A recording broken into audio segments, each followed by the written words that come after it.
tous pour Christ.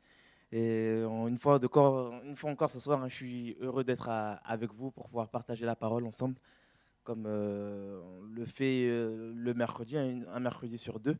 Et je remercie Dieu en tout cas pour cette grâce encore qui nous fait encore d'être ensemble ce soir. Voilà. Et là, il est quoi? Il est 20h30 passé. Nous sommes le 26 mars 2014 et je crois que Dieu va nous faire du bien encore ce soir, hein, comme il le fait si bien, parce que Dieu est un Dieu qui est fidèle. Et en tout cas, je le bénis encore pour sa grâce, hein, parce que c'est vraiment une grâce s'il nous permet d'être là pour pouvoir partager sa parole. C'est vraiment une grâce encore si nous sommes là aujourd'hui, si nous sommes debout, et si surtout nous sommes en vie. Donc nous bénissons Dieu pour la vie qu'il nous accorde encore en ce jour, hein. Et aujourd'hui, ben, ce soir, je ne suis pas seul, je suis avec euh, un frère que vous connaissez déjà et une autre sœur qui est rare, mais qui est là, debout pour Jésus, qui va se présenter. On va commencer par elle. Bonsoir à tous. Je suis contente d'être là pour mes frères et sœurs. Donc, moi, c'est Chancelvie. Donc, voilà. Chancelvie, ouais, Chancelvie. Donc, Chancelvie, tu peux un peu. Ouais, Chancelvie, tu es Chancelvie. Dis-nous un peu qui tu es. Qui tu es. Enfant de Dieu, tout simplement. Et Amen. racheté par Amen. la grâce de Dieu. Voilà. Ok, donc c'est une sœur née de nouveau.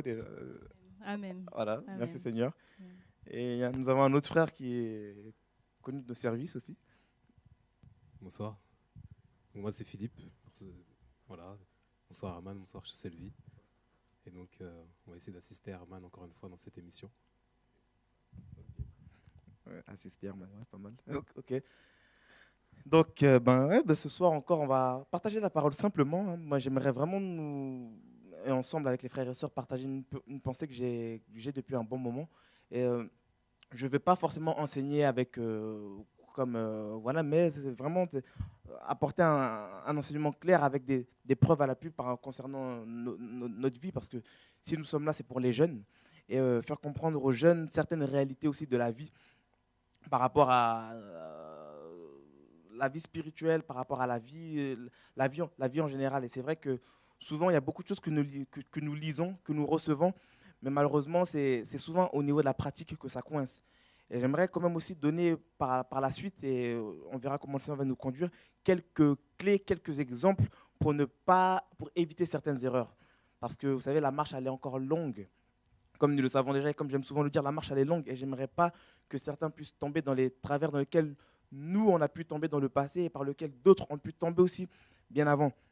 Et vous savez, comme je le dis, et comme certains doivent le savoir, hein, ça va faire depuis 2006, fin août, début septembre 2006 que je suis converti. Et jusqu'aujourd'hui, j'essaie de m'accrocher avec le Seigneur. Et c'est pas pour dire que je suis arrivé, mais avec ce peu de temps-là que j'ai dans le Seigneur, je pense que j'ai expérimenté beaucoup de choses. J'ai vu beaucoup de choses aussi qui pourront, je le crois fortement, aider aussi d'autres jeunes comme moi qui viennent d'arriver et tout ça. Et nous sommes là pour nous encourager tout simplement. Et puis, il faut qu'on puisse voilà, vraiment se soutenir les uns les autres et puis voilà, s'accrocher parce que les temps sont de plus en plus durs. Et le plus important, croyez-moi, c'est quoi? Ce n'est pas forcément le ministère, être vu, chanter, toutes ces choses-là. Tout ça, je dirais que c'est qu'en option. Le plus important là, c'est le salut. Je vous assure, c'est le salut. Et il faut se battre pour son salut. Que personne ne nous trompe. Que personne ne nous fasse croire que oui, c'est le fait d'aller dans les trains, de crier que non, c'est pas tout ça le plus important. D'abord, le plus important, c'est notre salut déjà. Et pour ça, il faut se battre. Et pour ça aussi, il faut connaître certains principes, certaines clés pour ne pas en fait trop gonfler, pour ne pas mourir avant l'heure. Et malheureusement, c'est que beaucoup, en manquant de patience, ben, se sont tués, se sont tués alors que ce n'est pas forcément ce que Dieu veut. Et ça, on le verra au fil du temps. Donc voilà. Et je crois que Chancelvie, quand même, tu avais une bonne pensée à nous partager. Oui, j'attaque tout de suite. Une bonne pensée à nous partager et je pense que voilà, ça va aussi quand même nous encourager parce que toi aussi, ça fait un moment quand même que tu es converti. Je te connais personnellement et je sais que voilà, on a eu à passer des moments ensemble par rapport à la jeunesse, toutes ces choses. Et je crois que ton expérience aussi, est-ce que la grâce que tu as reçue du Seigneur peut aussi nous encourager. Et, voilà quoi, sans toi libre. Amen. Oui, effectivement, tout à l'heure, tu disais être né de nouveau. Et c'est vrai que ça, c'est un terme très important qui est peut-être négligé au jour d'aujourd'hui parce que beaucoup se disent chrétiens, même chez nous, la jeunesse, mais très peu, en fait, sont nés de nouveau. Très peu sont réellement convertis. Et pour ceux aussi qui sont convertis, comme tu disais tout à l'heure, effectivement, le chemin est long. Le chemin est long. Il est à la fois long, mais il est à la fois court. Parce que nous savons que le Seigneur Jésus revient bientôt et on ne connaît pas le jour ni l'heure. Mais pendant ce temps-là, nous devons nous préparer. Et on ne sait pas pendant combien de temps ça va prendre. Et nous qui sommes jeunes, en fait, il faut justement qu'on connaisse en fait, les principes du royaume pour pouvoir se préparer comme il faut, en fait. Et effectivement, comme tu disais tout à l'heure, y a des principes à connaître en fait, dans le royaume pour ne pas courir trop vite ni trop lentement, pour ne pas faire les choses à la légère, en fait, et vraiment pour aller jusqu'au bout. Parce que le plus important, c'est la fin. La Bible dit que la fin d'une chose vaut mieux que son commencement. On peut commencer doucement, lentement, mais bien finir par la grâce de Dieu. Mais pour ça, il faut être sincère. Pour ça, il faut vraiment être sincère. Et pour nous, les jeunes, il faut vraiment qu'on soit sincère devant le Seigneur. Et comme tu disais tout à l'heure, le ministère en soi, le service, c'est pas ce qui nous garantit en fait la vie éternelle. Et c'est vrai qu'aujourd'hui, beaucoup de jeunes en fait se précipitent à pouvoir servir le Seigneur, si je peux le dire ainsi, mais beaucoup négligent en fait l'intimité avec le Seigneur. Or, c'est vraiment dans l'intimité que Dieu nous façonne, Dieu nous travaille, Dieu nous transforme.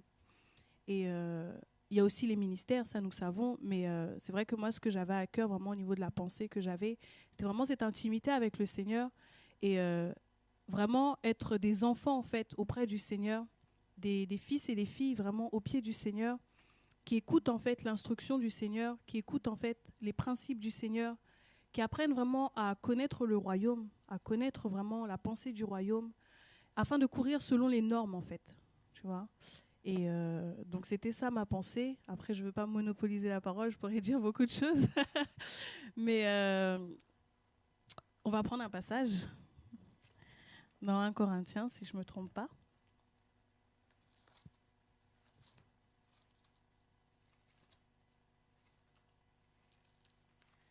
C'est un passage qui me vient à cœur. 1 Corinthiens 9, verset 24, à partir du verset 24. Ne savez-vous pas que ceux qui courent dans le stade courent tous, mais qu'un seul remporte le prix? Courez de manière à le remporter. Tous ceux qui combattent s'imposent toute espèce d'abstinence, et ils le font pour obtenir une couronne corruptible. Mais nous, faisons-le pour une couronne incorruptible. Moi donc, je cours non pas comme à l'aventure, je frappe non pas comme battant l'air, mais je traite durement mon corps et je le tiens assujetti, de peur d'être moi-même désapprouvé après avoir prêché aux autres. Amen. Donc je disais que voilà, la vie chrétienne, c'est une marche, c'est une course en fait. Et le plus important, c'est d'arriver jusqu'au bout. Et on connaît ce passage, hein, c'est Paul qui parlait aux Corinthiens, et il prenait vraiment l'exemple de la vie chrétienne comme une course en fait.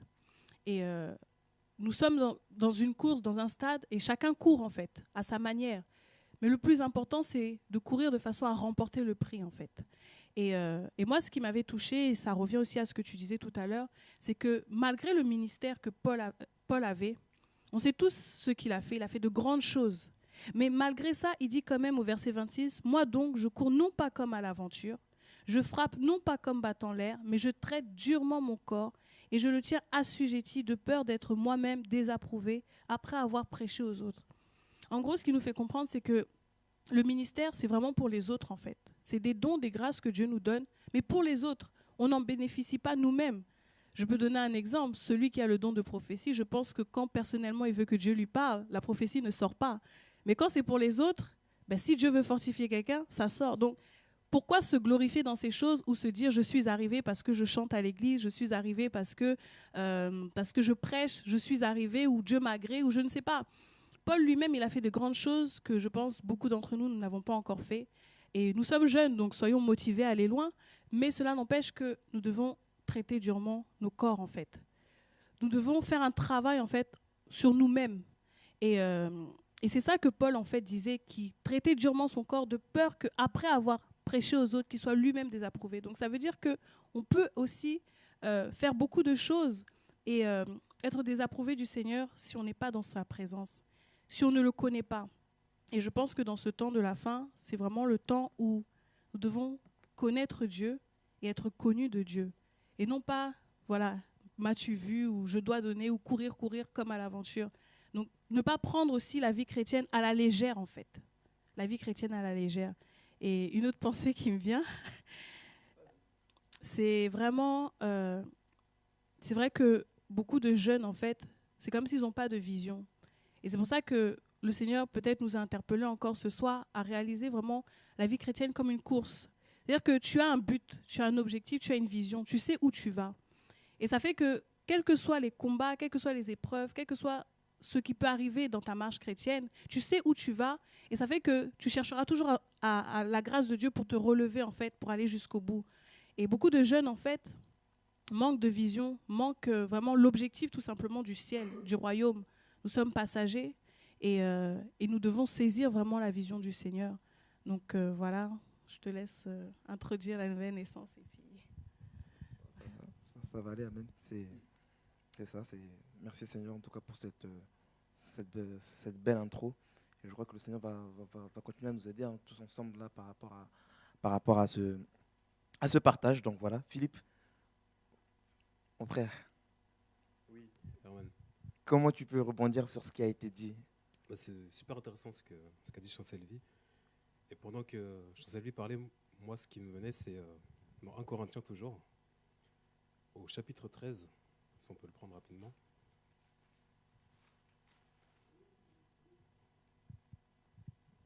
Donc 1 Corinthiens 13, à partir du verset 11, qui nous dit « Quand j'étais enfant, je parlais comme un enfant, je jugeais comme un enfant, je pensais comme un enfant, mais lorsque je suis devenu un homme, j'ai abandonné ce qui était de l'enfant. » En fait, là, rien que dans ce passage-là, on voit en fait la maturité qu'il faut acquérir à un moment donné.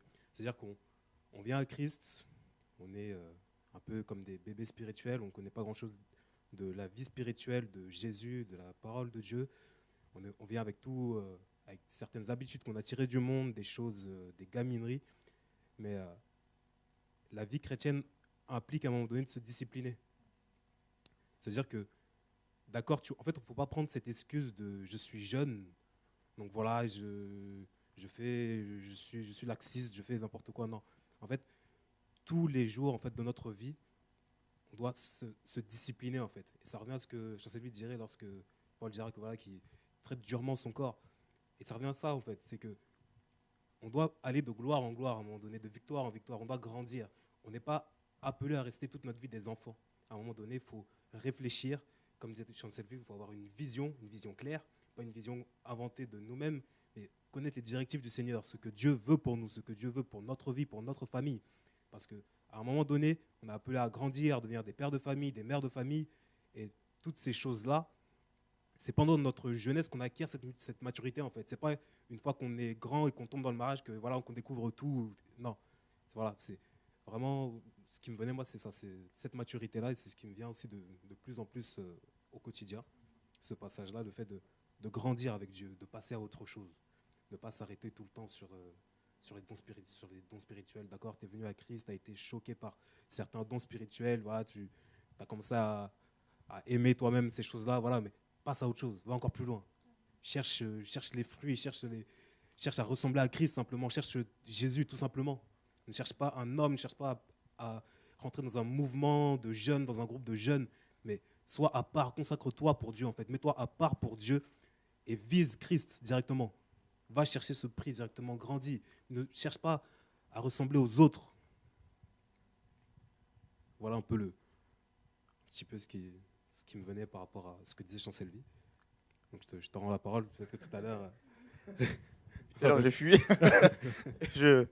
Voilà, à Non, toi. non, mais c'est ça. Avec tout ce que vous dites, je me rends compte. Et vous savez, moi, je suis le genre de personne que j'aime bien faire des constats. J'aime bien me poser, en fait. Pourquoi? Parce que je me suis rendu compte que j'ai tellement couru de moi-même. Et j'ai tellement pris des murs aussi, des murs, et par la grâce de Dieu, je dirais par la grâce de Dieu, parce que c'est vraiment Dieu qui m'a retenu, que voilà, j'ai pris le temps en fait, de m'asseoir et de regarder plutôt que d'œuvrer. Et je me suis rendu compte qu'en fait, il y avait beaucoup de jeunes qui étaient comme moi, en fait, qui étaient en train de courir, toutes ces choses. Et ce n'est pas forcément ce que Dieu attend de nous. Et vous savez, lorsque tu rentres dans lorsque tu viens dans un mouvement, toutes ces choses, et tu vois tout ce qui se passe, mais la première chose que tu as à faire, c'est que tu cours après le mouvement. Tu ne cours pas forcément après la source. Et malheureusement, c'est que beaucoup de jeunes, et je ne dis pas ça pour casser qui que ce soit, mais je dis beaucoup de jeunes, en fait, sont pris dans ce mouvement-là, en fait. Et ça fait que quand tu regardes au fond, la nouvelle naissance, ça n'est pas.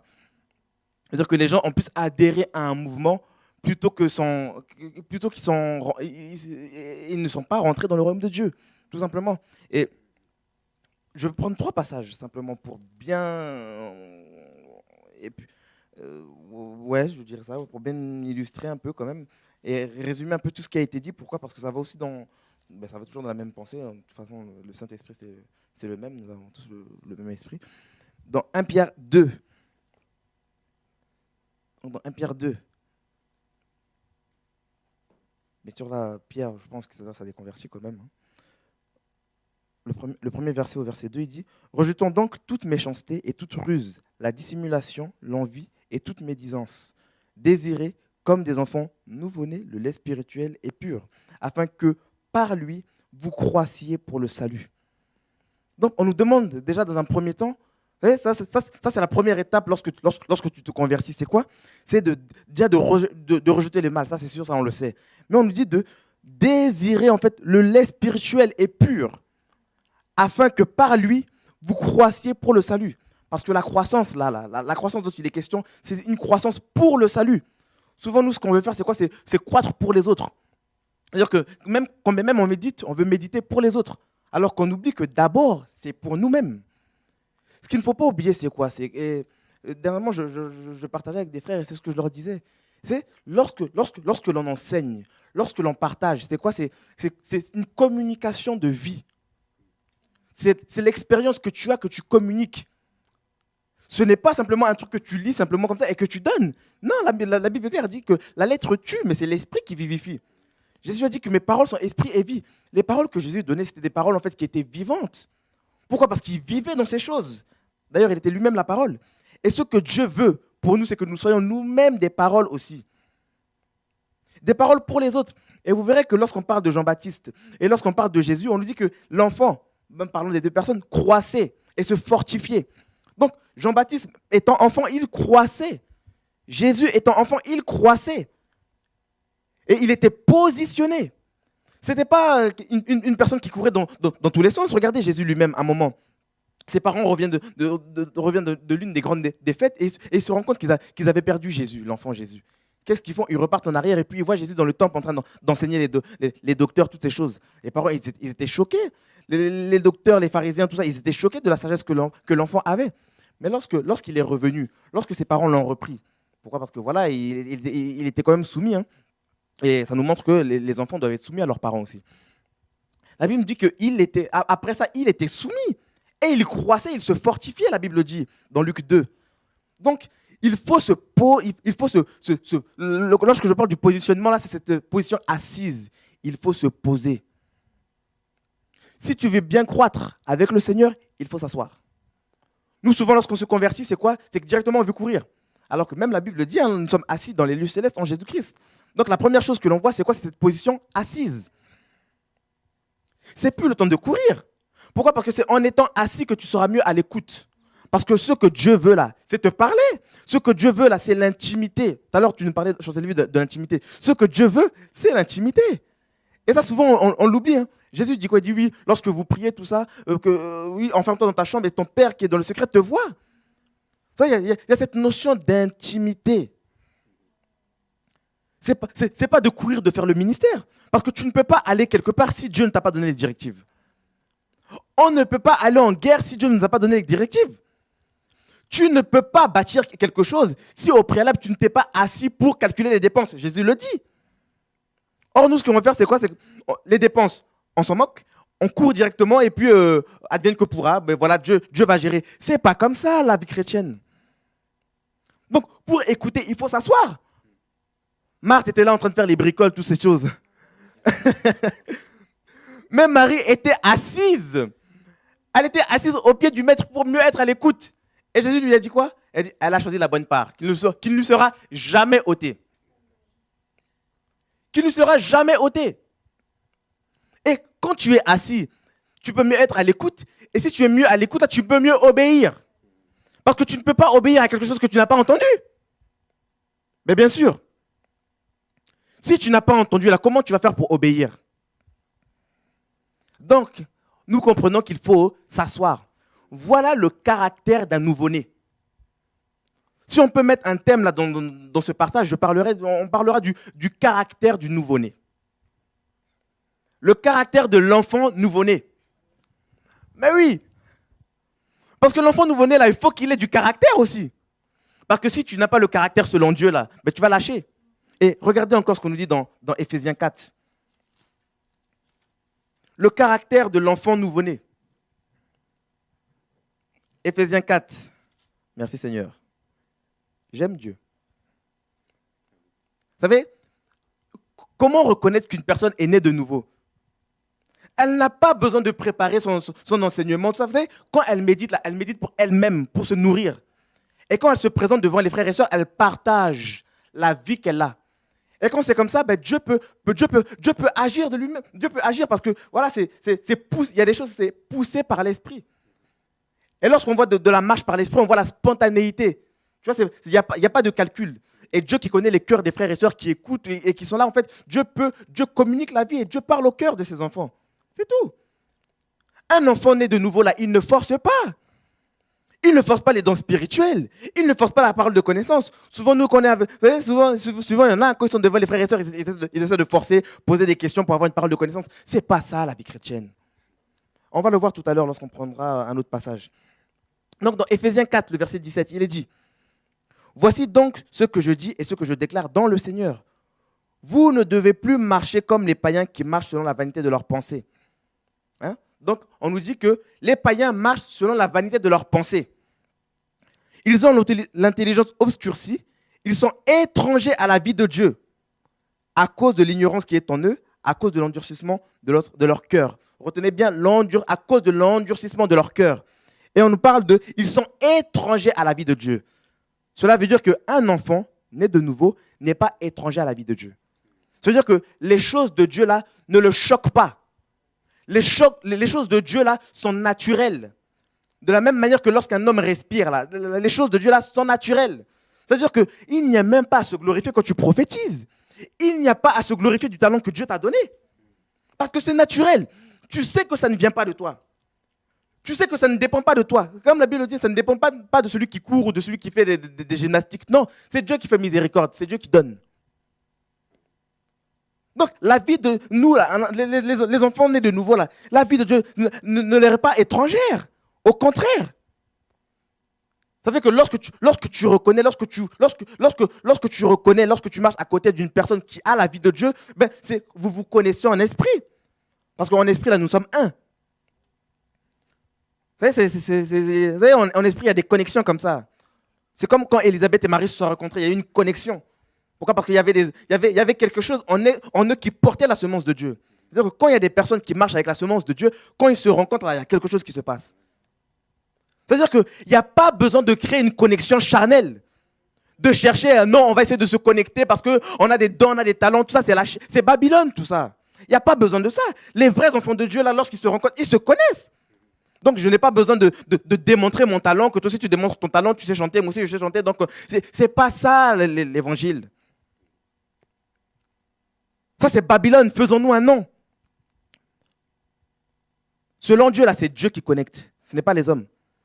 Quand tu veux forcer les connexions, là, dis-toi bien une chose. Hein, Babylone, là, est en toi. Et, verset 19, ayant perdu tout sentiment, ils se sont livrés au dérèglement pour commettre toute espèce d'impureté jointe à la cupidité. Mais vous, ce n'est pas ainsi que vous avez appris de Christ, si du moins vous l'avez entendu, vous voyez, l'écoute, si du moins vous avez entendu, et si conformément à la vérité qui est en Jésus, c'est en lui que vous avez été instruits à vous dépouiller. Donc là, on revient un peu à ce que tu disais tout à l'heure, je sais lui, l'instruction. Vous savez, la sanctification, là, oui, par l'Esprit, l'Esprit te communique, tout ça, mais la sanctification, ça s'apprend. Hein, ça s'apprend. Hein. Paul disait là dans 1 Thessaloniciens 4, là, il dit, oui, vous avez appris de nous. Donc ça veut dire qu'il faut enseigner ces choses, même si ça fatigue. Moi, je ne me lasserai pas de parler de ça, surtout par rapport à la jeunesse. Ah, je ne veux pas me fatiguer. Parce que moi-même, je sais que moi, derrière, là, il y a des fusils qui sont derrière moi, là, comme ça, et qui m'attendent au tournant. Donc, moi aussi, c'est la même chose. Et ça nous aide. Ça nous aide. Il faut rappeler ces choses. Pourquoi? Parce que pour nous, là, elles sont salutaires. Parce qu'on ne sait pas ce qui peut se passer demain. Hein. On ne sait pas. Donc, vous avez été instruits à vous dépouiller par rapport à votre vie passée, du vieil homme qui se corrompt par les convoitises trompeuses, à être renouvelé dans l'esprit de votre intelligence et à revêtir l'homme nouveau. Il faut retenir, l'homme nouveau, créé selon Dieu, dans une justice et une sainteté que produit la vérité. C'est pourquoi renoncez aux mensonges et que chacun de vous parle selon la vérité à son prochain, car nous sommes membres les uns des autres.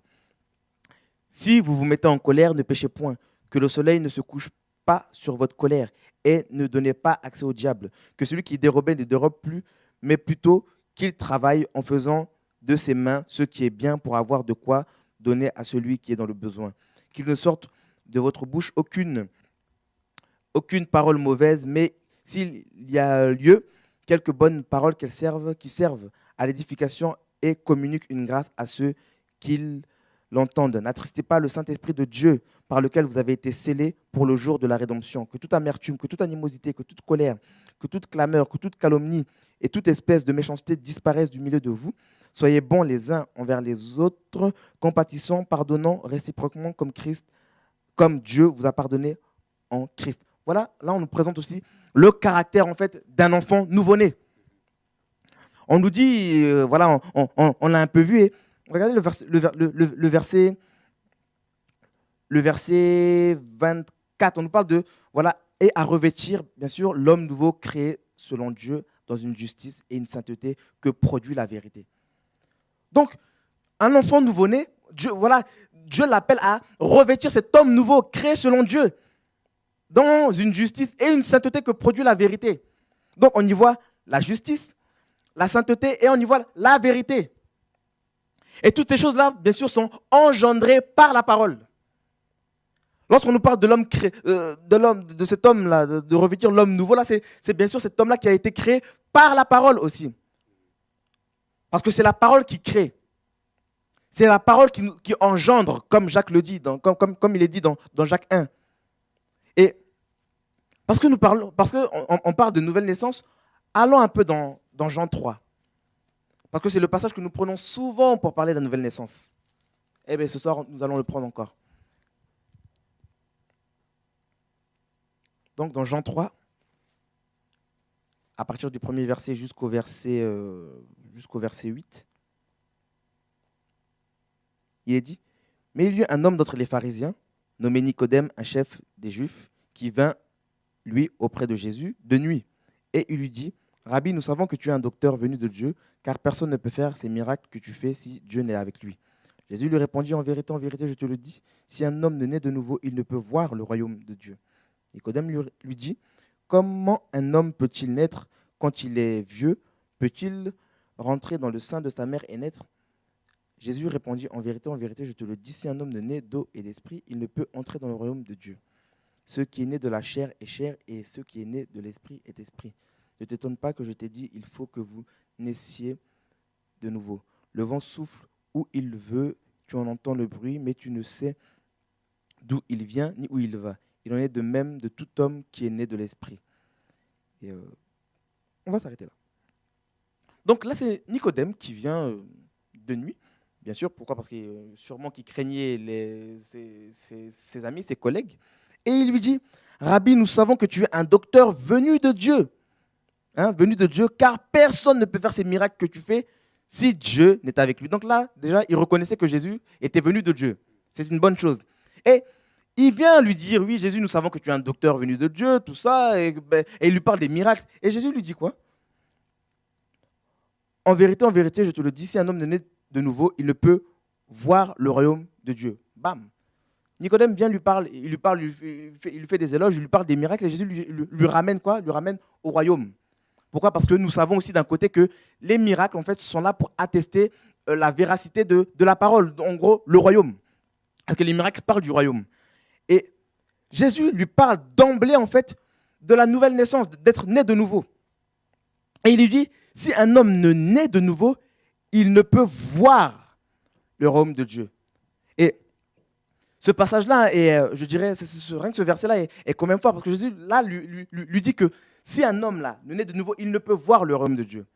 Or, dans ce qui me touche beaucoup, là, c'est vraiment le verbe voir, là, voir. Pourquoi? Parce que le royaume de Dieu, déjà, pour nous, nous savons qu'il est, dans un premier temps, aussi spirituel.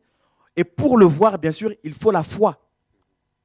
Parce que Paul le disait, il disait, nous ne marchons pas par la vue, mais par la foi. Donc là, c'est comme si Jésus lui disait que pour voir le royaume de Dieu, là, il faut changer de mentalité. Il faut voir les choses autrement. Et qu'est-ce qui peut nous faire voir les choses autrement si ce n'est la parole de Dieu? Parce que la naissance dont il est question là, c'est cette parole qu'il la donne à tous ceux qui l'ont reçue, à ceux qui croient en son nom. Elle leur a donné le pouvoir de devenir enfants de Dieu, lesquels sont nés ni de la volonté de l'homme, tout ça, ni du sang, mais de Dieu. Donc, la nouvelle naissance, nous comprenons que la nouvelle naissance, c'est quoi? C'est une naissance donnée par Dieu. C'est une grâce que Dieu fait. Et cette grâce-là vient par la parole. Donc, pour changer de mentalité, là, déjà, là, il te faut la parole. Et ça revient à ce que je disais tout à l'heure, il faut écouter. Parce que c'est en écoutant que tu pourras comprendre. C'est en écoutant. Parce que le royaume, là, le royaume, là, est quand même mystérieux. Et frère, si Dieu ne te fait pas grâce, là, tu vas passer à côté. Et c'est ce que Jésus disait à ses disciples lorsqu'il leur parlait des principes du royaume, dans des paraboles par rapport au royaume dans Matthieu 13. Il leur disait qu'à eux, là, ces choses-là sont cachées, mais à vous, ces choses-là sont révélées. Ces choses-là sont, en gros, vous avez le droit de connaître ces choses. Et Nicodème lui dit, au verset 4, comment un homme peut-il naître quand il est vieux? Peut-il rentrer dans le sein de sa mère et naître? Vous savez, là, Jésus là, commençait déjà à lui parler des choses spirituelles. Mais Nicodème n'avait pas compris. Parce qu'il n'était pas renouvelé. Et regardez, et ça c'est la conséquence en fait de tout. Mais regardez autour de vous, toutes les personnes qui ne sont pas renouvelées en fait ont un problème d'interprétation du langage de Dieu. Une personne qui n'est pas renouvelée aura forcément un problème avec l'interprétation de la parole. Parce que vous savez, la parole, on peut la comprendre de manière littérale, mais il y a un moment où ça s'arrête. Il y a un moment où Dieu veut qu'on puisse passer à autre chose. Parce que tout le monde peut lire que Jésus est Seigneur. Mais frère, si tu ne vas pas au-delà, là, tu ne vas pas comprendre la Seigneurie de Jésus. Et qu'est-ce qu'il lui dit? Il dit, un homme peut-il, on lui parle de la nouvelle naissance, bien sûr d'une naissance qui est spirituelle, et lui, il dit quoi? Un homme peut-il naître encore, repartir dans le sein de sa mère? Donc regardez, parce qu'il avait mal compris, il a mal interprété, et il a commencé à donner quelque chose, il a commencé à donner même une eau sale. Pourtant, c'était un chef parmi les Juifs. Mais il n'a pas su discerner, décrire, en fait, déchiffrer le langage de Dieu, alors qu'il était haut placé. Et là, Jésus le reprend quand même par son grand amour. Il dit, si, en vérité, je te le dis, si un homme ne naît d'eau et d'esprit, il ne peut entrer dans le royaume. Et là, Jésus, en fait, est encore plus clair. Et il lui parle d'une naissance, en fait, d'eau et d'esprit. Et il lui fait comprendre, en fait, quelle est la signification, en fait, de cette nouvelle naissance. Parce que quand vous regardez bien aussi dans le grec, le mot nouveau, là, c'est quoi? En fait, c'est d'en haut. Ça nous parle, en fait, d'en haut. Hein, c'est l'origine d'en haut. Donc, ça veut dire que la nouvelle naissance, là, elle vient d'en haut. Et c'est pour ça que dans Colossiens 3, là, Paul dit quoi? Rechercher les choses d'en haut. C'est-à-dire que l'origine là, de cette nouvelle naissance, là, elle est d'en haut, elle est céleste. Et ce n'est pas pour rien si par la suite on nous dit que personne n'est monté au ciel si ce n'est le Fils qui est descendu du ciel. Et on nous dit que toute grâce excellente vient d'en haut. Bien sûr. Et il lui dit, que si un homme ne naît d'eau et d'esprit, il ne peut entrer dans le royaume. Et là, il nous parle carrément en fait d'entrer dans le royaume. Et or, pour en rentrer dans le royaume, il faut carrément changer de caractère. Il faut totalement changer de nature. L'eau dont il est question ici, bien sûr, on peut y voir le baptême pas après, mais là, il s'agit de la parole de Dieu. Parce que c'est la parole de Dieu qui nous purifie. C'est la parole de Dieu en fait qui nous change. Jésus parle en fait de cette naissance en fait qui est donnée par la parole et qui est appuyée par la puissance de l'esprit. Parce que oui, il n'y a plus de condamnation pour ceux qui sont en Jésus-Christ. Mais il y a aussi cette partie-là, cette seconde partie du verset qui dit et qui marche aussi selon l'esprit. Donc oui, tu peux connaître les choses, tu peux voir les choses d'en haut. Mais frère, il faut demeurer dedans. Il faut demeurer dedans. Et comment demeurer dans ces choses? Il faut marcher par l'esprit. Parce que c'est par l'esprit que tu vas éviter aussi les pièges de l'ennemi. Parce que la parole, tu peux la connaître de manière intellectuelle. Mais frère, s'il n'y a pas la vie de Dieu là, mais tu vas lâcher. Combien de personnes ont prêché des choses puissantes, mais eux-mêmes sont tombés dans les mêmes choses, dans les mêmes travers? C'est parce qu'au fond, là, ils n'ont pas suivi l'esprit. Et la nouvelle naissance, bien sûr, il le dit après par la suite, ce qui est né de la chair est chair. Et ce qui est né de l'esprit est esprit. Donc, Dieu fait de toi, par la nouvelle naissance, un être spirituel, un homme et une femme spirituels. Et c'est pour ça que Paul pouvait dire dans 1 Corinthiens encore, hein, l'homme spirituel juge de tout.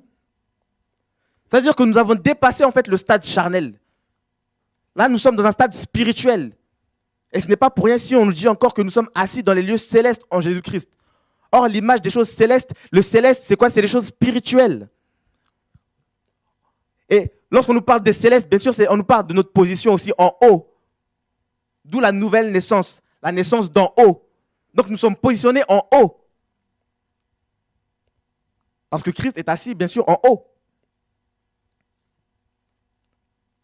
Et on nous dit que ce qui est né de l'esprit est esprit. Plus loin, Pierre et Jean ira plus loin encore dans 1 Jean 3. Il disait il parle pour ceux qui sont nés de Dieu, hein, la naissance bien sûr de Dieu, parce que la nouvelle naissance c'est Dieu qui l'engendre, hein, c'est Dieu qui t'engendre. Ceux qui sont nés de Dieu ne peuvent pratiquer le péché. Donc dans le caractère des enfants nouveau-nés, là, un enfant nouveau-né, il ne peut pas pratiquer le péché de manière consciente, permanente et récurrente. Non. Là, il y a un problème de conversion.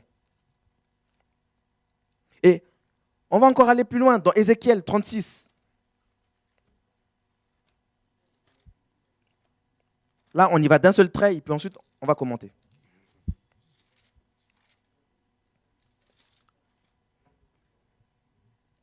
Et retenons aussi ce passage aussi dans 2 Corinthiens aussi, 5, hein, qu'on dit que ceux qui sont en Christ sont devenus une nouvelle créature.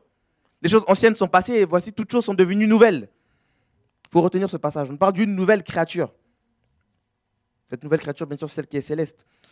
Donc, Ézéchiel 36, le verset 25, on nous dit « Je répandrai sur vous une eau pure, et vous serez purifiés. Je vous purifierai de toutes vos idoles et de toutes vos souillures, de toutes vos idoles. » Et bien sûr, nous savons que ceux qui purifient, là, ce n'est pas l'eau, parce que l'eau, voilà quoi, c'est la parole.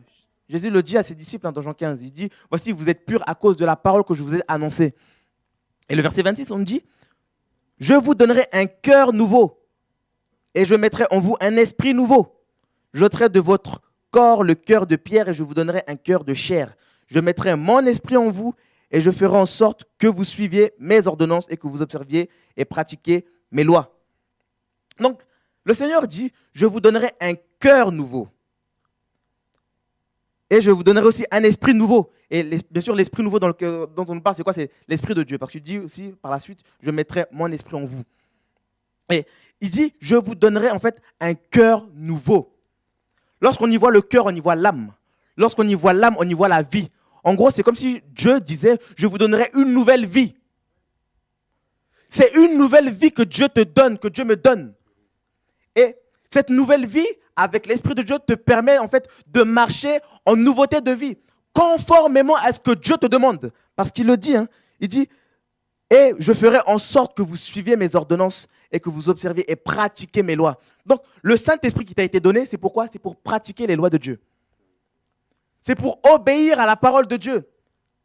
Parce qu'on nous dit encore plus loin dans Éphésiens 1, le verset 13, que le Saint-Esprit nous a été donné comme un gage par rapport à notre héritage.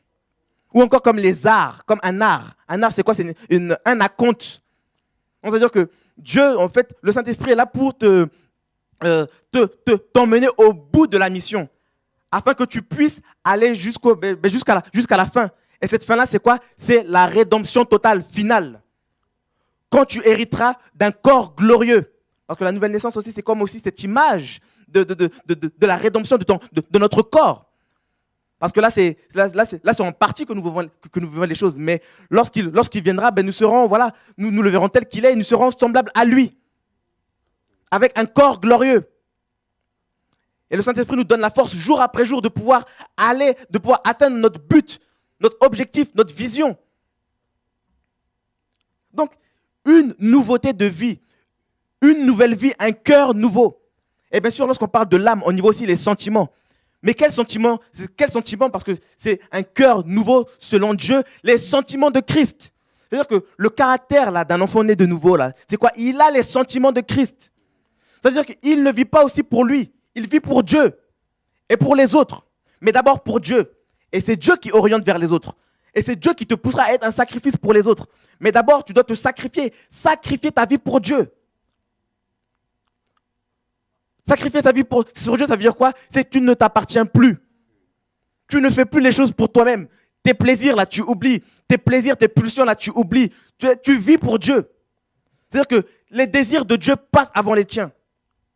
C'est-à-dire que quand bien même, là, par rapport au péché, ça peut te démanger, tu dis non parce que tu appartiens à Dieu. Frère, Dieu t'a rendu capable de dire non au mal. Tu as la force par l'Esprit de Dieu de dire non au mal. Parce que Dieu t'a... Vous savez, la parole est là aussi comme une loi. Hein. Elle te rend conscient. C'est-à-dire qu'on ne peut pas se mentir. Quand tu as connu la vérité, là, tu ne peux pas te mentir. Et il faut demeurer dans ces choses. Il faut demeurer dans cette nouvelle nature. Il faut se battre. Tu veux vivre Dieu dans ton quotidien. Tu veux expérimenter la puissance de Dieu. Tu veux expérimenter la sainteté de Dieu. Il faut changer. Et il ne faut pas dire Dieu fera. Frère, Dieu a déjà fait. C'est à toi maintenant de prendre ton courage à deux mains et d'avancer. Parce que Jésus est déjà venu. Quoi qu'il revienne encore une autre fois. Mais non, il est déjà venu. Donc, c'est à toi de changer. C'est à toi d'expérimenter pleinement la nouvelle naissance. Vous savez, dans le passage, là, lorsqu'on nous parle que si quelqu'un est en Christ, il est devenu une nouvelle créature. Vous savez, le terme là dans le grec, c'est kainos. Et kainos nous parle aussi de la nouveauté, de quelque chose de neuf. De quelque chose de neuf, quelque chose qui n'est pas usé. Et c'est vrai que Jésus dit qu'on ne peut pas mettre du vin nouveau dans de vieilles outres. Hein? Et on met le vin nouveau en fait dans des outres neuves. Donc ça veut dire que si tu veux expérimenter, si tu veux le vin nouveau toi aussi, la vie de Christ, parce que le vin, là, lorsqu'on parle du vin, là, c'est la vie, le sang de Christ, sa vie, tout simplement.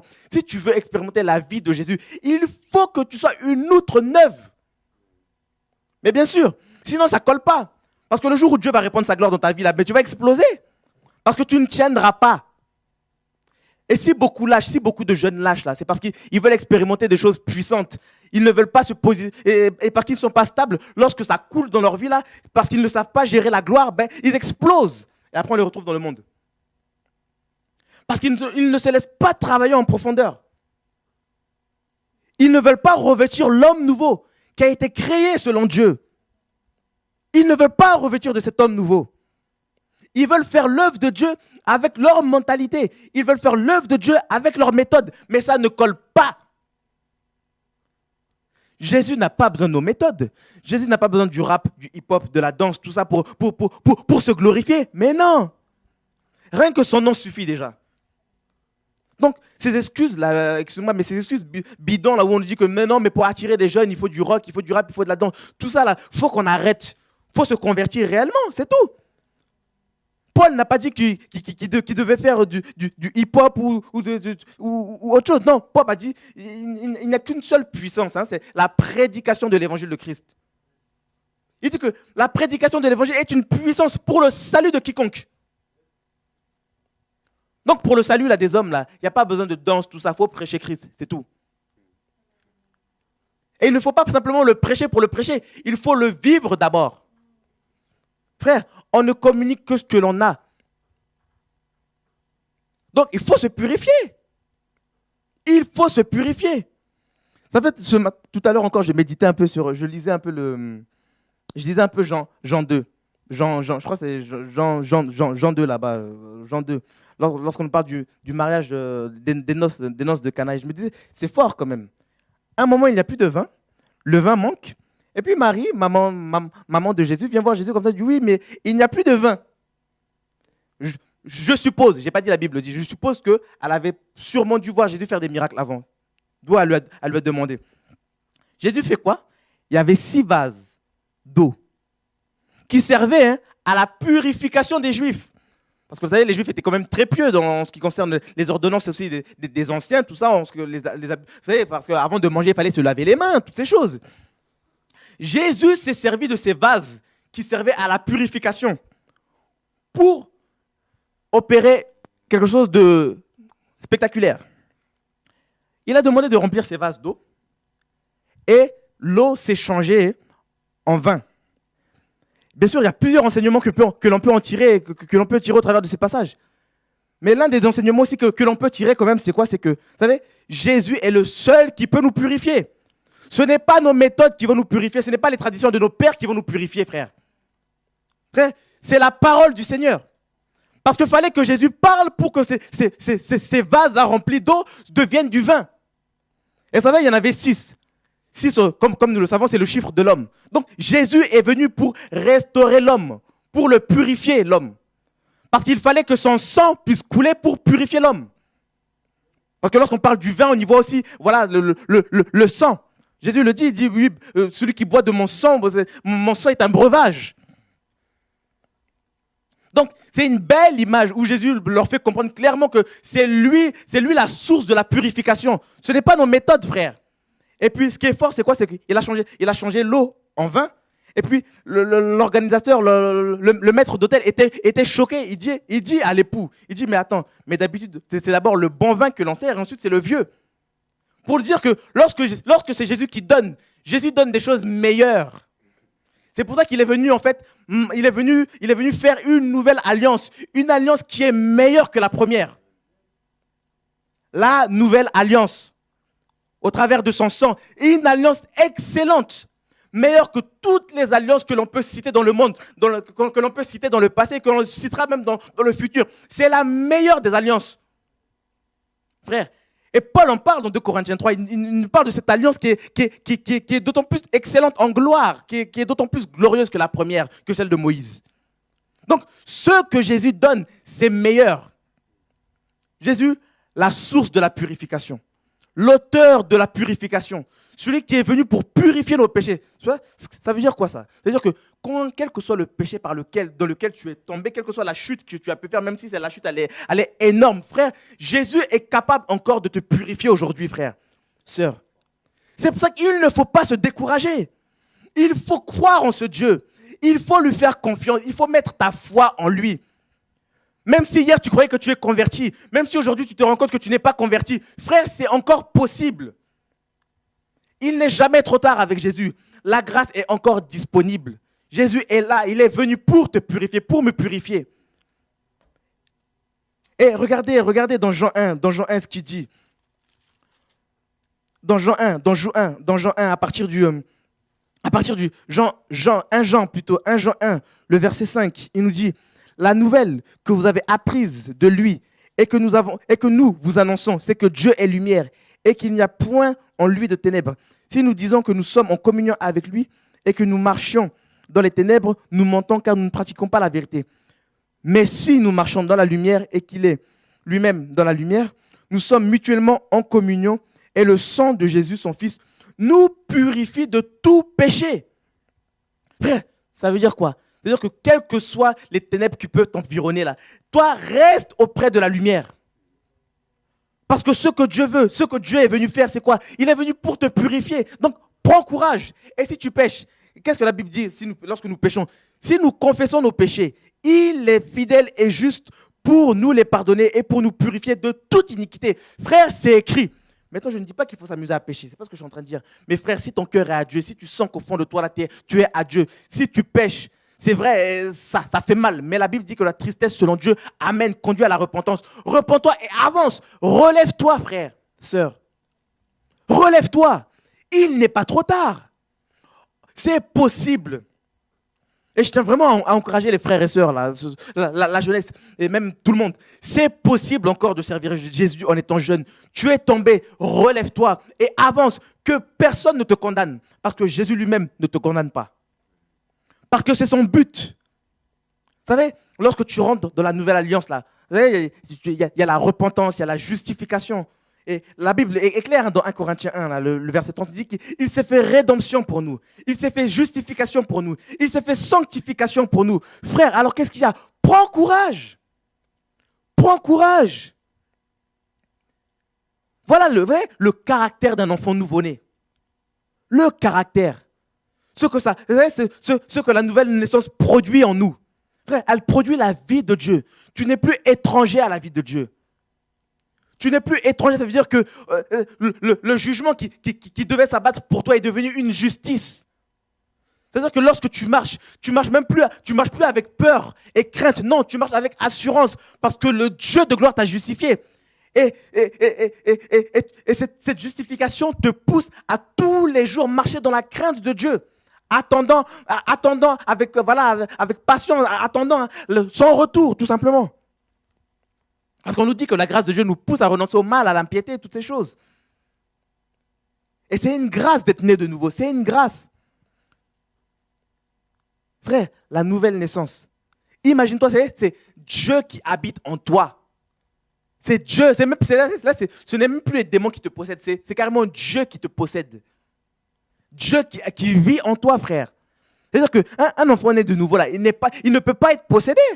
À moins qu'il s'amuse à ouvrir des portes et il repart en arrière. Mais sinon, là, il ne peut pas être possédé. Mais non. Frère, comment toi qui as reçu l'esprit du Dieu vivant, tu peux encore être possédé? Mais non. C'est-à-dire que toutes les personnes là qui passent par les délivrances, c'est qu'au final, soit elles n'étaient pas converties, soit elles avaient ouvert des portes et elles ne voulaient pas se repentir. Voilà.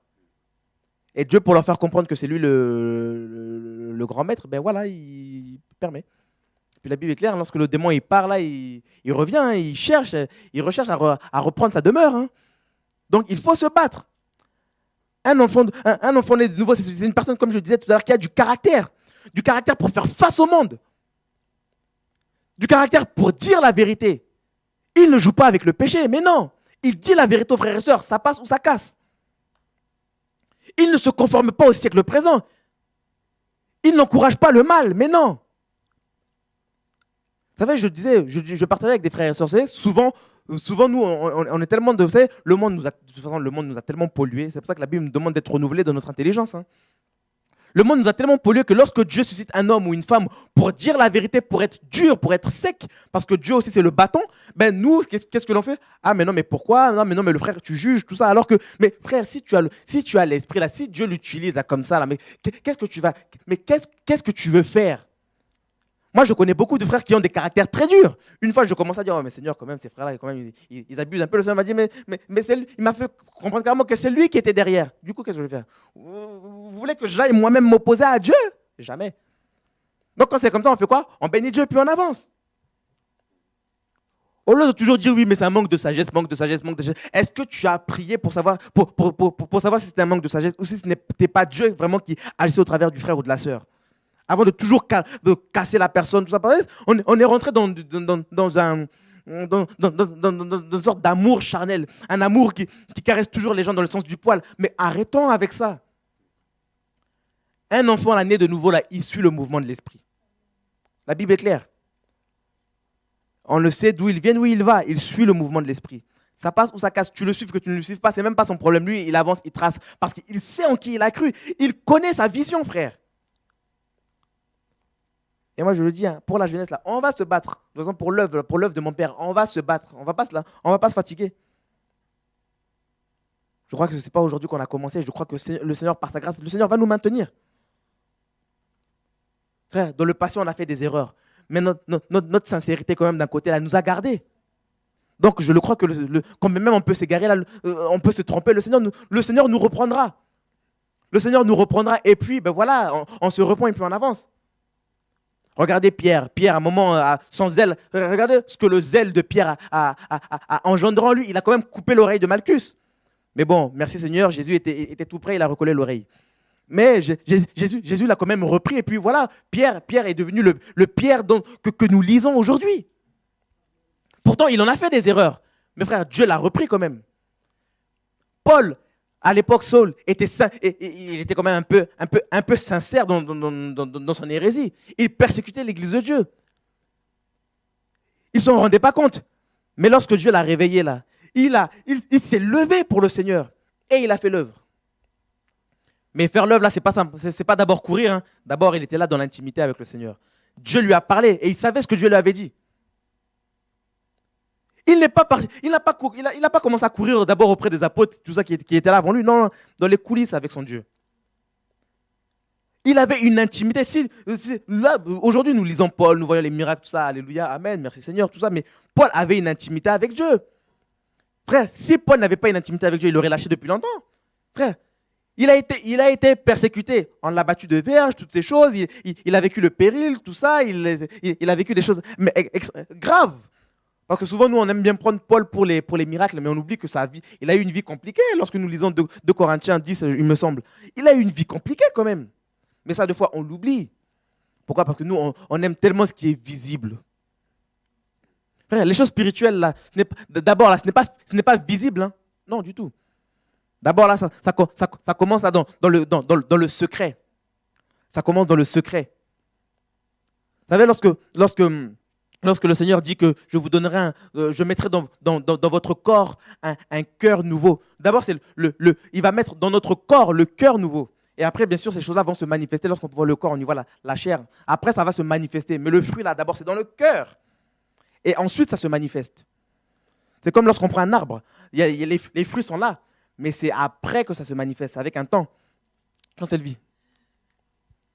Parce que là, j'ai envoyé... Amen. Voilà. Waouh, gloire à Dieu. Non, mais c'est vraiment, ça me perce le cœur parce que c'est vraiment le même esprit et Dieu est grand. Dieu est grand. Et pendant que tu parlais, en fait, la pensée qui me venait déjà dans mon cœur, c'est que il est vraiment temps, en fait, de pouvoir écouter vraiment l'instruction du Père. C'est vraiment ce que le Seigneur me disait dans mon cœur. Il est temps vraiment de s'asseoir à ses pieds, d'écouter l'instruction du Père et de saisir vraiment sa pensée, sa vision. Et quand on parle de la nouvelle naissance, c'est vraiment un thème, c'est très fort, c'est très puissant. Et il faut vraiment saisir en fait ce thème. Et pendant que tu parlais, en fait, la pensée qui me venait, c'est que on ne peut pas parler de nouvelle naissance sans qu'il y ait une transformation, en fait. C'est obligé. Parce que quand on parle de nouvelle naissance, c'est naître de nouveau. C'est naître, rentrer dans une vie.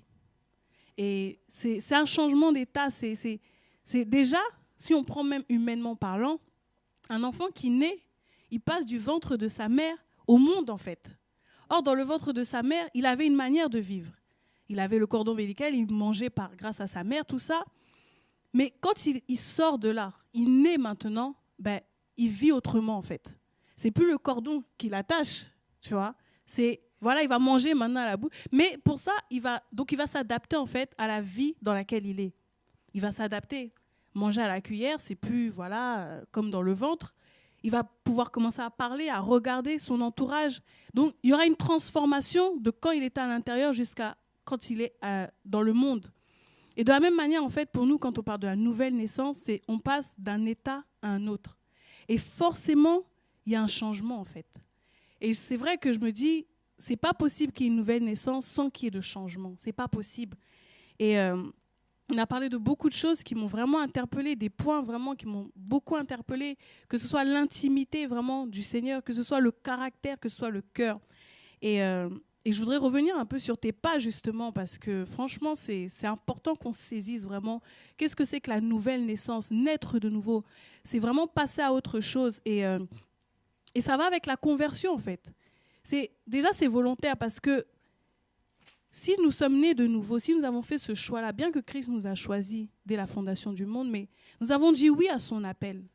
Et pourquoi? Parce que nous avons comparé notre vie du passé et nous avons vu que Nous étions dans des choses qui ne glorifiaient pas le Seigneur. Nous étions enchaînés dans des choses, en fait, qui nous mettaient même nous-mêmes mal à l'aise. Beaucoup étaient dans la dépression, dans la tristesse, dans ces choses-là. Beaucoup se tournaient vers la drogue, l'alcool, toutes ces choses-là.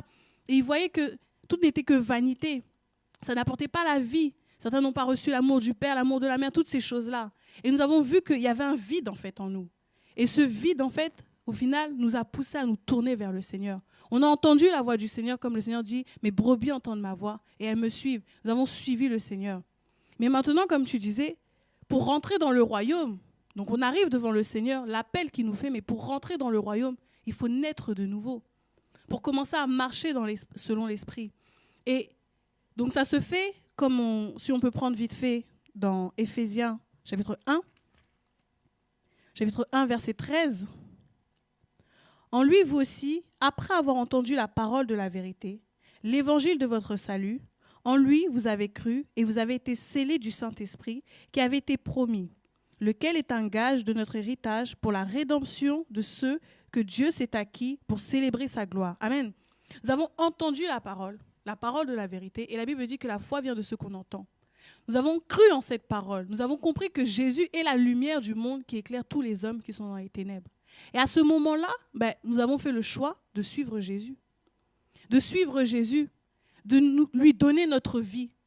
Et c'est alors que nous avons été régénérés au niveau de l'Esprit, nous avons reçu le Saint-Esprit de Dieu, qui était un gage, justement, de notre héritage, qui nous avait été promis, parce que le Seigneur a dit « Je ne vous laisserai pas orphelins, mais je vous enverrai le Saint-Esprit ». Donc, le Saint-Esprit est en nous pour nous instruire. Pour nous instruire quoi? Pour nous instruire les principes du royaume. Pour nous instruire comment le Père veut que nous puissions l'adorer, comment le Père veut que nous puissions marcher. C'est pour nous ramener aussi à l'état initial, quand Adam et Ève étaient dans le jardin d'Éden, dans la présence de Dieu, créés à l'image de Dieu. Amen. Et nous étions dans le monde, justement. Nous étions esclaves du péché, et Christ nous a appelés. Et nous avons cru en sa parole, nous avons reçu le Saint-Esprit, et à ce moment-là, nous sommes nés de nouveau. Donc, c'est-à-dire, nous sommes passés d'un état à un autre, par la grâce de Dieu. Et du coup, ce que je voulais dire, pour continuer, nous sommes maintenant, on va prendre un passage dans Éphésiens toujours. Éphésiens chapitre 2, verset 19, on nous dit « Ainsi donc, vous n'êtes plus des étrangers ni des gens du dehors, mais vous êtes concitoyens des saints, gens de la maison de Dieu. » Alléluia. Gens de la maison de Dieu. Voilà la nouvelle naissance. On est passé d'un état à un autre. On était sous des principes de ce monde. Et maintenant, nous sommes rentrés dans la maison de Dieu. Gens de la maison de Dieu. Nous sommes rentrés dans le royaume de Dieu. Mais il faut savoir que dans ce royaume, il y a des principes qui étaient là avant même que nous soyons. Parce que Dieu existe depuis l'éternité. Et Dieu a des principes. De la même manière qu'il a créé le ciel et la terre avec des principes. Il nous a créés pour une raison. Amen. Et on nous dit que vous n'êtes plus des étrangers ni des gens du dehors. Donc par la nouvelle naissance, en fait, nous ne sommes plus dehors. Nous ne pouvons plus marcher selon les principes de ce monde, mais nous marchons maintenant selon les principes de Dieu. Mais pour ça, nous qui venons de dehors, nous qui avons été éduqués d'une manière comme d'une autre, par des cultures, par la religion, par beaucoup de choses, maintenant que nous rentrons dans le royaume, avec l'âge que nous avons, là je parle humainement parlant, parce que Nicodème ne comprenait pas, parce qu'il est arrivé à un certain âge. Il se disait, mais est-ce que je dois revenir dans le ventre de ma mère? Et c'est pareil, nous aussi, au jour d'aujourd'hui, la nouvelle naissance peut se faire à l'âge de 5 ans, à l'âge de 18 ans, à l'âge de 20 ans. Mais il y a un bagage derrière, parce qu'on était dans le monde, en fait. Et étant dans le monde, nous étions étrangers à la vie de Dieu. Nous avions une manière de voir les choses, une manière de penser, une manière de vivre. On écoutait de la musique du monde, dancehall, zouk, hip-hop, toutes ces choses-là. On s'habillait d'une manière, toutes ces choses-là. On se maquillait d'une manière. Donc, on avait notre façon de voir les choses. Mais on est rentré maintenant dans la maison de Dieu. Amen. Et une fois qu'on arrive dans la maison de Dieu, on doit se familiariser avec le royaume. On doit maintenant avoir le comportement du royaume. Amen. Donc, automatiquement, comme je disais, il faut qu'il y ait une transformation. Il faut qu'il y ait un changement. Mais pour ça, il faut que Dieu nous enseigne. Il faut que Dieu nous présente ces choses. Mais pour ça aussi, il faut s'asseoir, écouter la voix du Seigneur, écouter les principes. Et ça, c'est dans l'intimité. Nous ne sommes plus les gens du dehors. Et qu'est-ce qu'on fait quand une personne vient pour la première fois chez nous?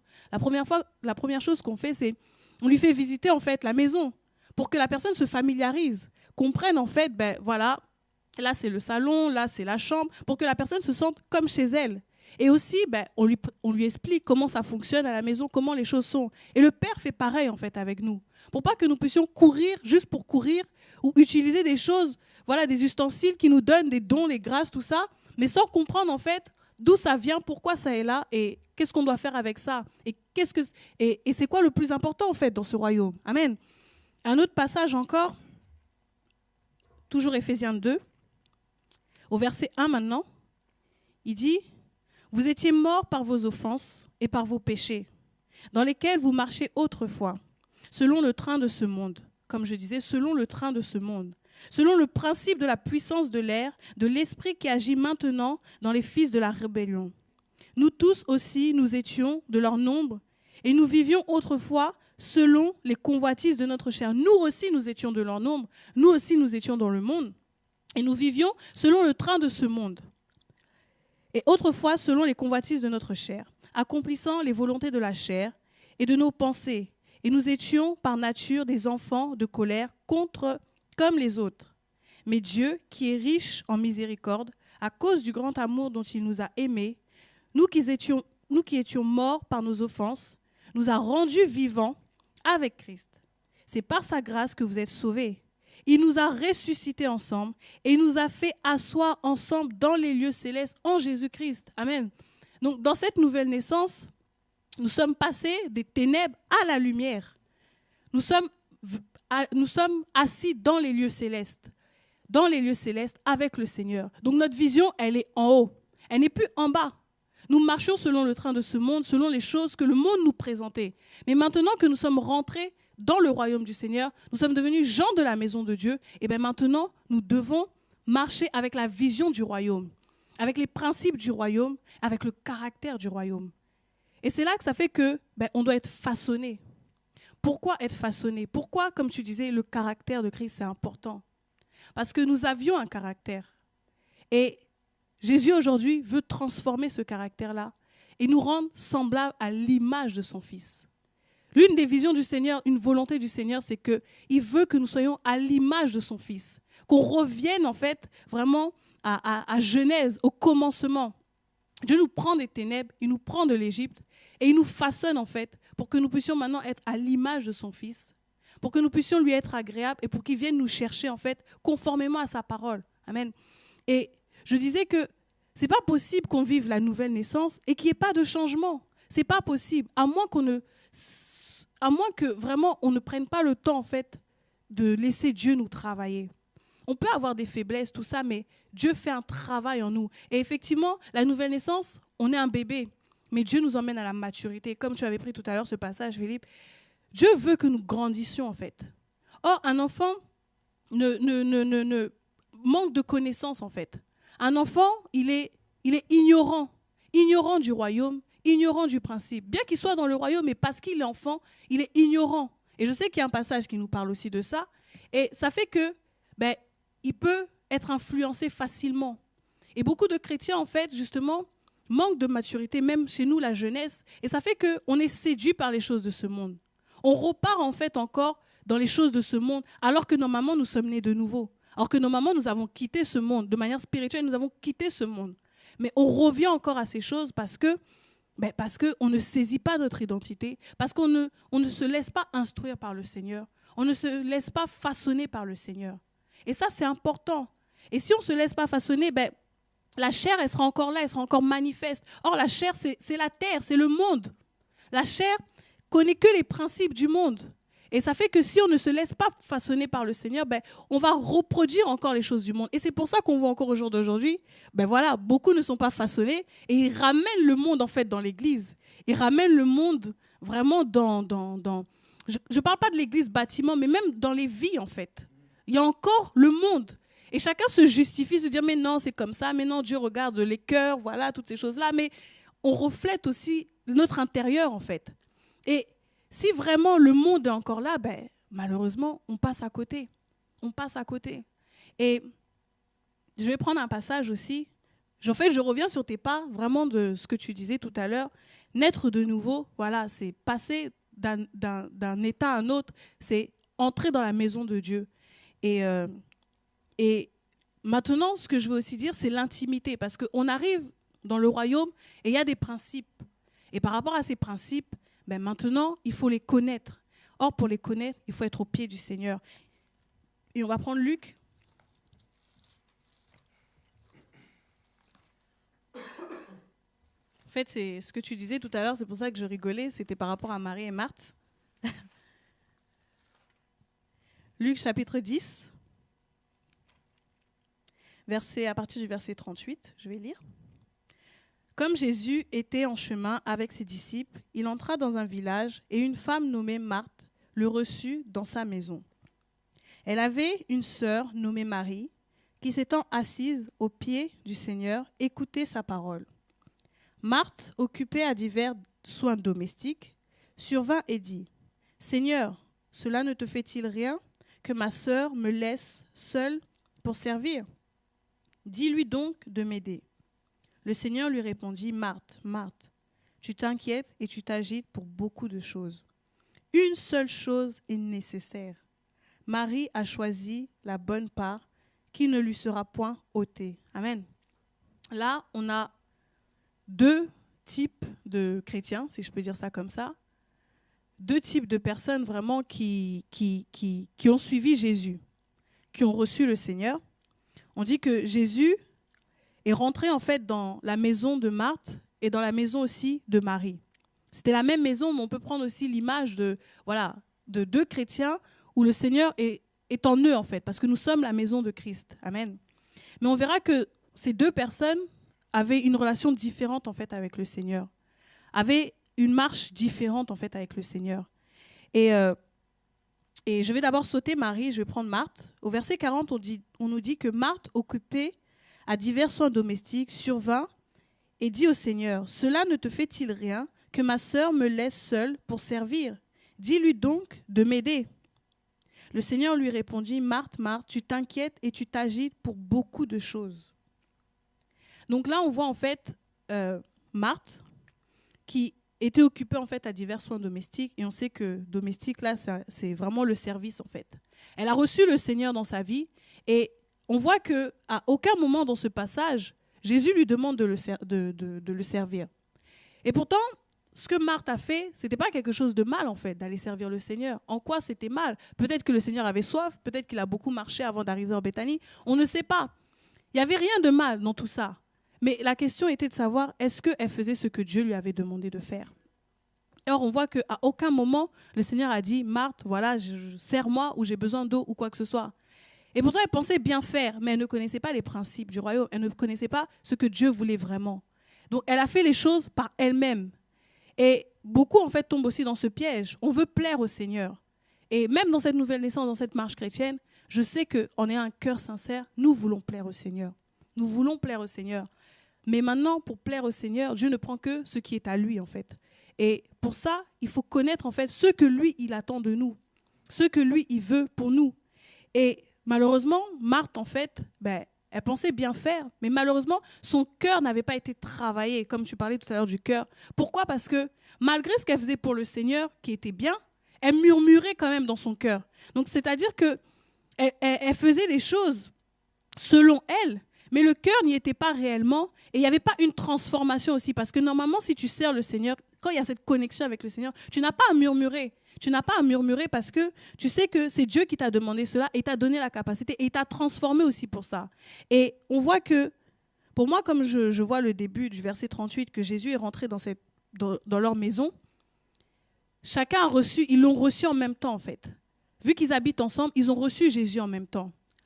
Et on verra que Marthe s'est précipitée directement à servir. Peut-être que c'était sa manière de faire les principes, comme on sait que même nous, quand quelqu'un vient nous rendre visite, c'est un principe d'aller lui chercher de l'eau, lui chercher...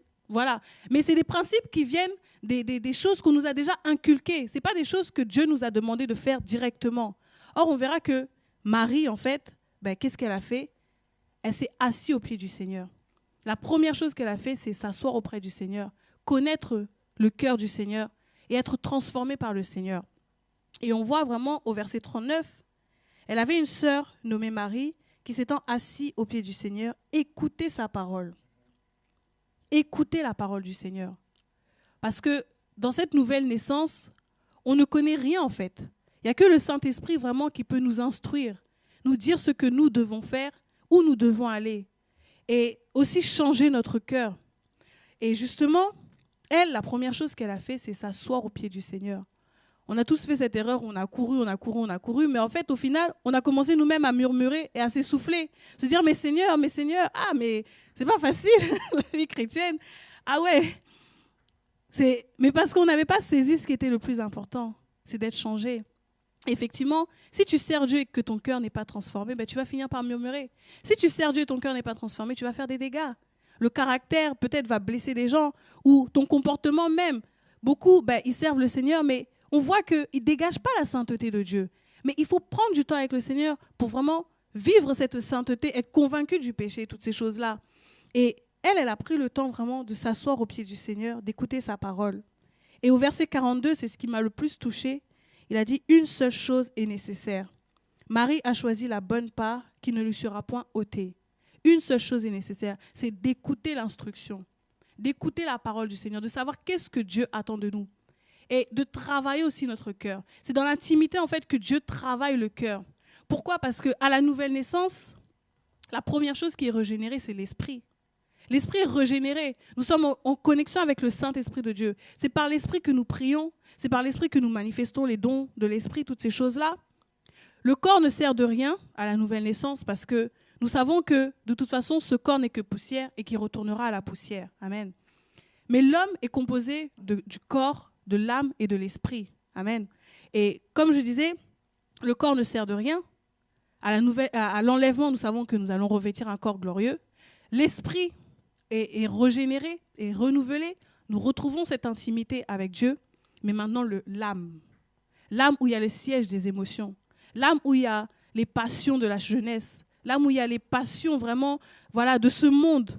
L'âme où il y a l'attachement. Toutes ces choses-là, c'est ça qui doit être travaillé en fait. Et qui permettra que nous puissions être vraiment une nouvelle créature. Pleinement une nouvelle créature. Parce que nous tendons vers la perfection.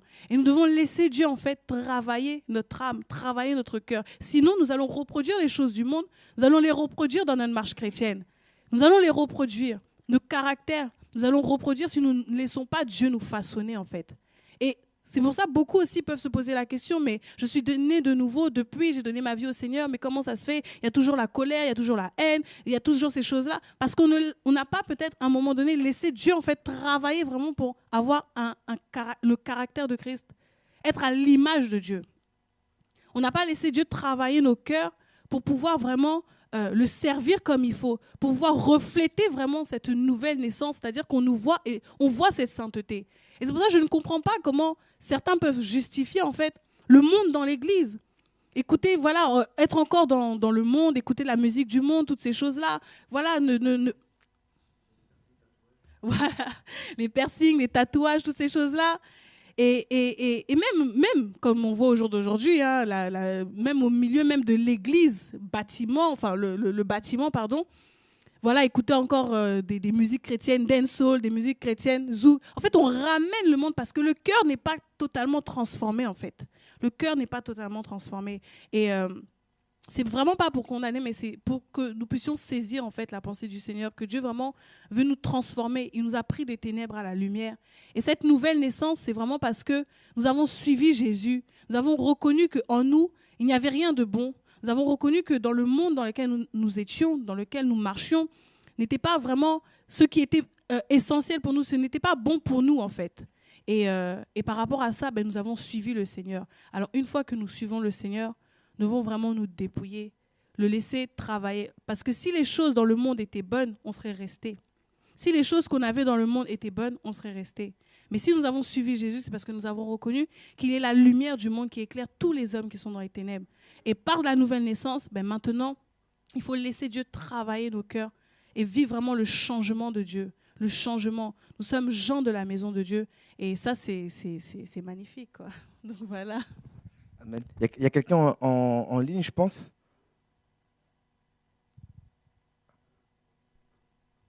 Ok, d'accord. Allô, bonsoir. Oui, allô, bonsoir, c'est le frère Rudy de Meaux. Ok, bonsoir Rudy. Oui, en fait, je vous je vous appelle pour une question par rapport à la Rudy, jeunesse. ah, 2 mots, d'accord, ouais, Rudy, ok. Ouais, Rudy, il n'y a pas de souci. Ok. En fait, je vous appelle par rapport à une question que je me posais.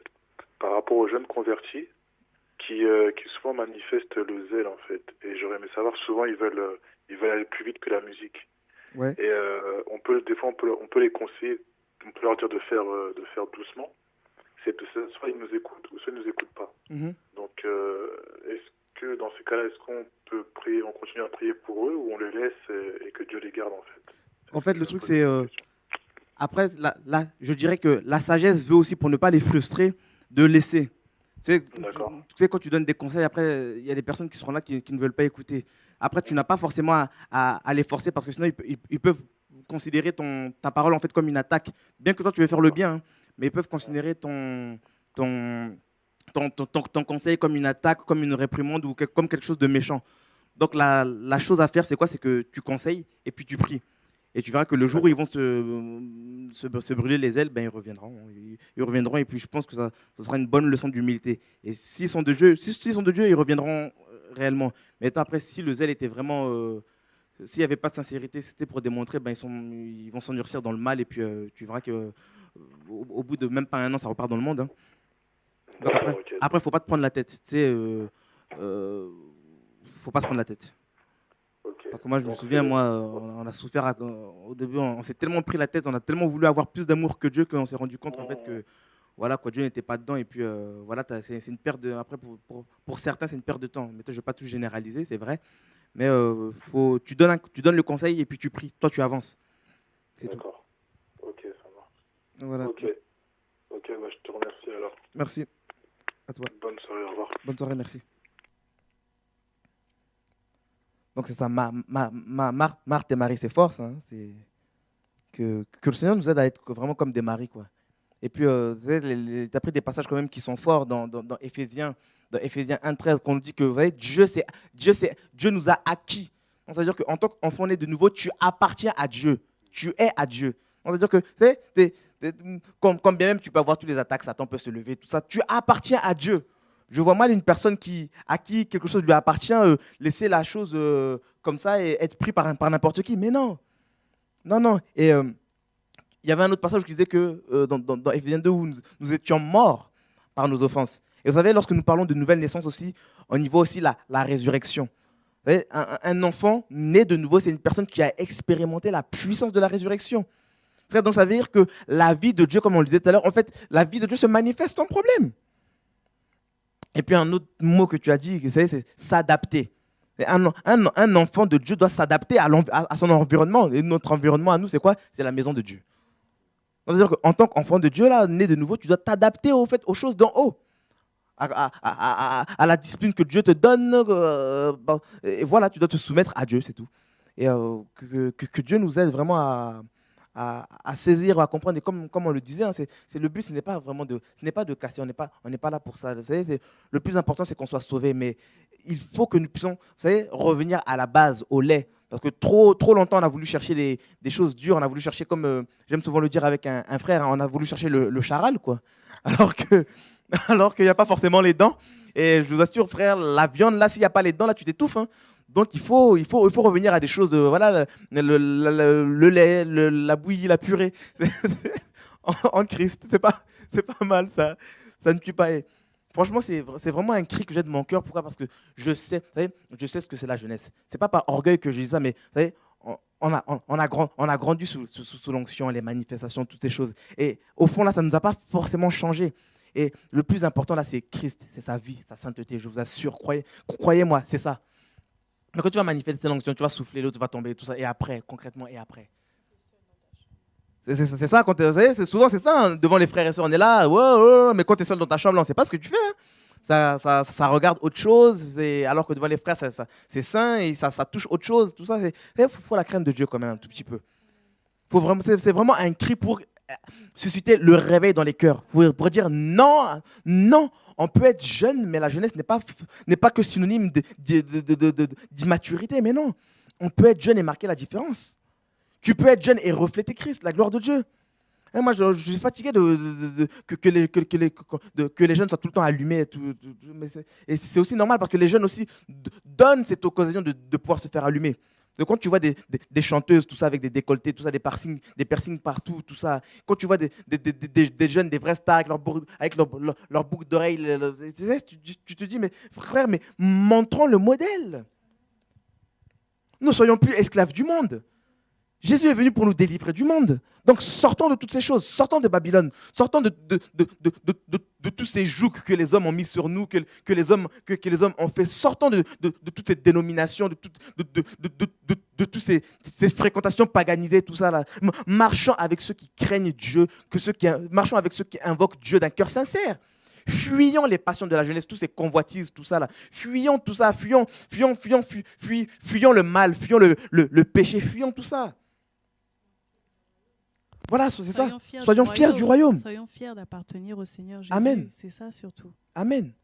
Au lieu de perdre son temps à regarder la télé, tout ça, en plus, regarder la télé, il y a tout, cette télé-réalité, tout ça, ces concours où il y a même des chrétiens qui se... Il n'y a plus le temps de regarder tout ça, ces gens. Tu ne peux pas passer 1 minute à la télé sans voir un décolleté, sans voir le corps d'une femme, d'un homme.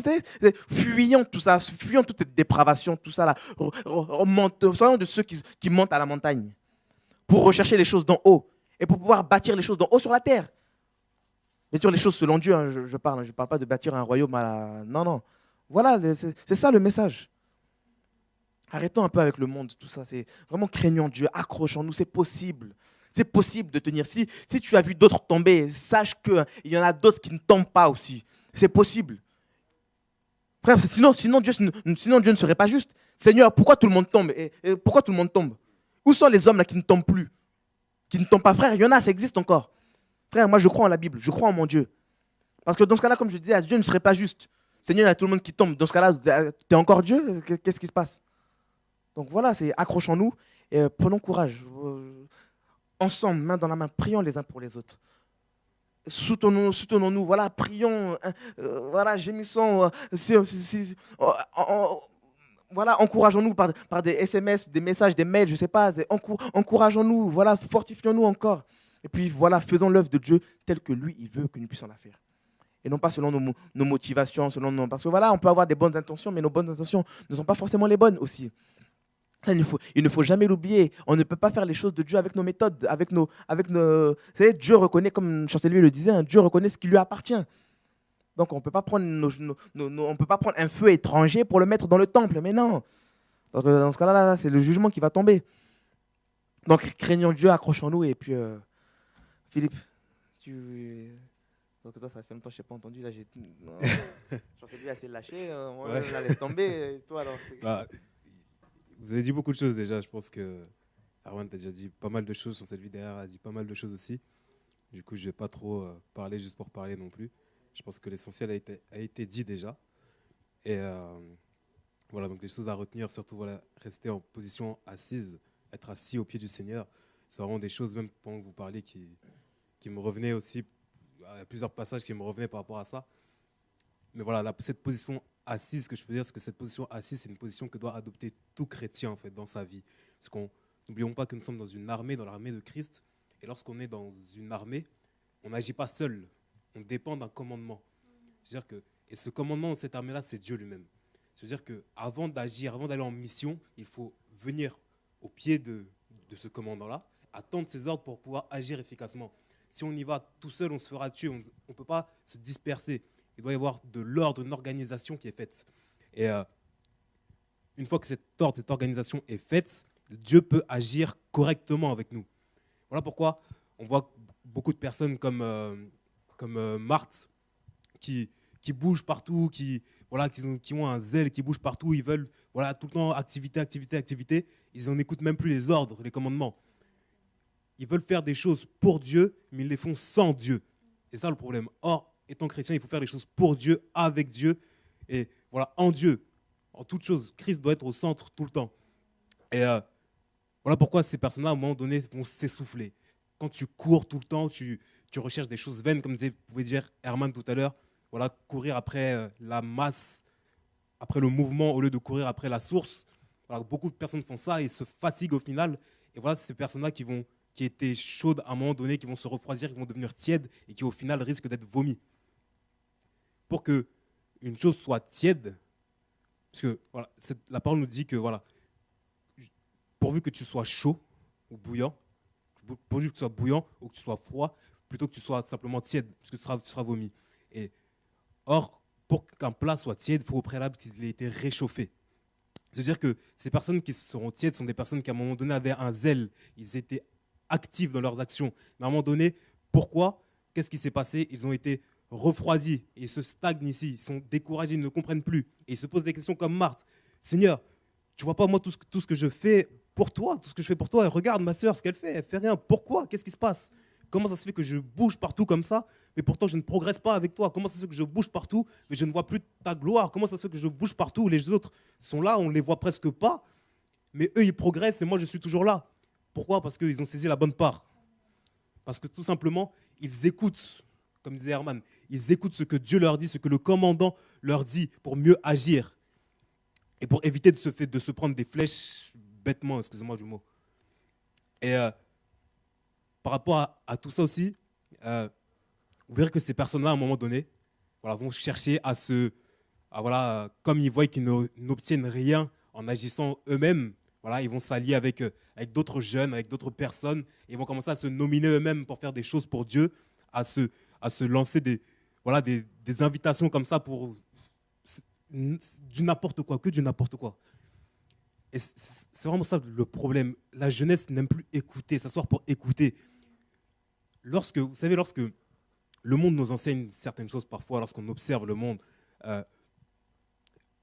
nous apprend que voilà, lorsqu'on est, voilà, après la naissance, l'enfant naît, il grandit, on l'emmène à l'école, il s'assoit sur les bancs de l'école, on l'enseigne pendant toute une période de sa vie avant qu'il puisse commencer à travailler. Et c'est la même chose avec Dieu. Avant que tu commences à être actif dans un ministère quelconque, que ce soit pastoral ou quoi que ce soit, assieds-toi, écoute les conseils des anciens, écoute ce que Dieu te dit, lis ce que la parole te dit, et sois ferme dans ces choses-là, maîtrise ton sujet, maîtrise cette culture du royaume de Dieu, en fait, simplement. Délaisse ces choses, toutes ces autres choses du monde, maîtrise ce sujet-là. Et ensuite, Dieu se servira de toi au moment opportun. Et ça t'évitera beaucoup de choses, ça t'évitera les chutes, ça t'évitera voilà, de tâtonner ici et là, ça t'évitera de te mettre à chercher des nominations de personnes pour que tu puisses commencer à chanter, à faire des choses, tout ça. Voilà, sois avec Dieu, tout simplement. Je ne veux pas trop durer non plus, parce que l'heure avance aussi. Je pense que, comme je disais tout à l'heure, les choses ont été dites déjà par Herman et Chancelvi. Mais voilà un petit peu mon petit mot de la fin. Herman, je te...